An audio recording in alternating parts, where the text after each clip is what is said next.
People should come see this play because it is a play like you have never seen before. It is fascinating. I mean, it's weird and kooky and there's love, there's heartache. It's funny, it's sexy. There's a cute girl in a bikini. And it's thought-provoking. It touches the heart. And creative. It's a show that you can have fun with. I mean, we have a stuffed chicken. Because we've got a lot of weird stuff happening in this show. This show is really entertaining. There's something for everyone, I think. It's very different from what people are used to. This play is very, very different from any play that I've ever done. People might find things they don't understand. There's going to be a lot of moments to enjoy. There's something in it for everybody. And it adds in a little bit of everything for everyone. Every person can relate to any character in this play and their struggle. Tell them you may not get it, but you'll have a hell of a time watching it. There's all the things that happen in America. It tells us a lot about life, and it tells us about the characters in life. So if you're interested in America, if you find the American experience interesting, I think you'll find this show interesting. It's just one of those good plays, and it's out there, but it's good. Just magical. It's fabulous. I think all good art has to engage the audience. This show is very challenging. There's a story, but it's a non-traditional, non-linear narrative structure. So to get them to hang with us, to get them to stay around long enough to get the message, we have to entertain them. So I think the show is very entertaining. It's a play that's full of so many ideas. The show is both a microcosm and a macrocosm of the American experience. It is a very interesting trip through, different times and space. Bob Rauschenberg is originally from Texas, so there's a lot of Texas swing to this. The show is about the art of living. I'm looking right into the camera. The show is about the art of living. And I think that's what we try to do on stage, is show the joy of having a well-lived life.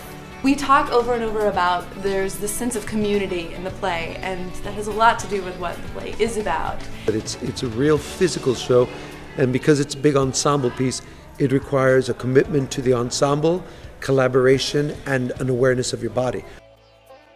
I'm a member of a company called the City Company in New York City, and we've been doing this two particular types of training, viewpoints training and the Suzuki method of actor training.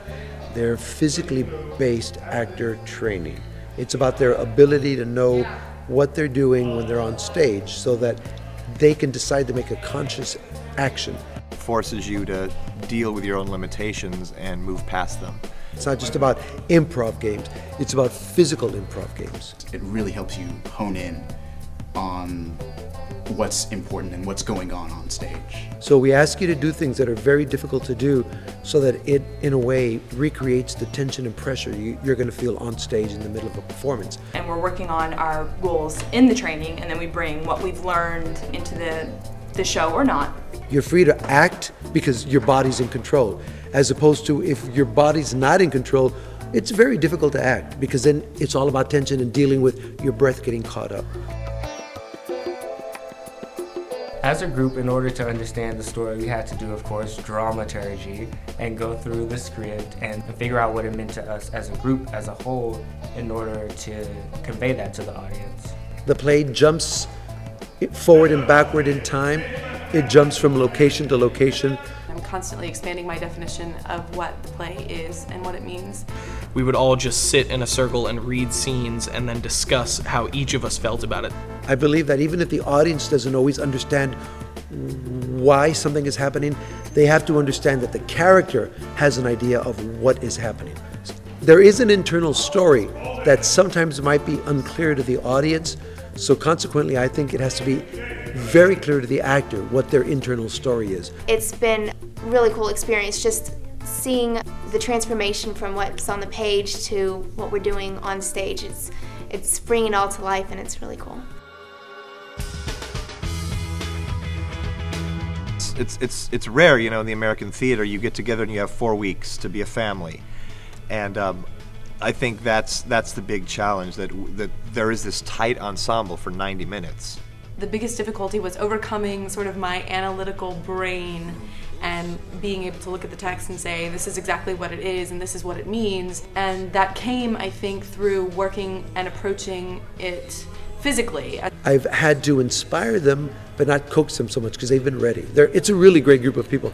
So part of my job is to provide an environment where they feel free to explore the world of the play. And it's, long days of school followed by, nights of rehearsal. So I think that was very difficult, but the training has helped me to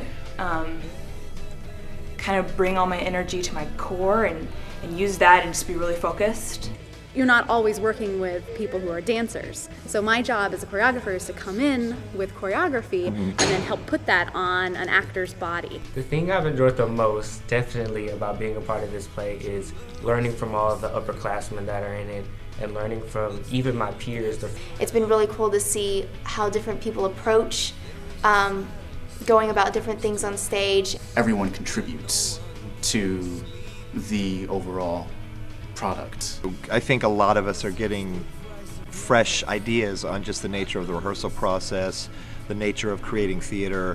When doing this play, I gained the ability to figure out how the physical can help your character. The training that we do before rehearsal every day, and it's taught me a lot of discipline, and it's given me an invaluable experience. I'm finding better routines and better techniques to accomplish some of these kind of elementary things. You need to always support the actors, you need to always be positive, but you also need to make sure you're challenging them. I've never really worked with an ensemble this way before, and it's taught me a lot about the whole theatrical process. It's been a really challenging and sometimes draining experience, but it's more growth in less amount of time than I've experienced in college thus far.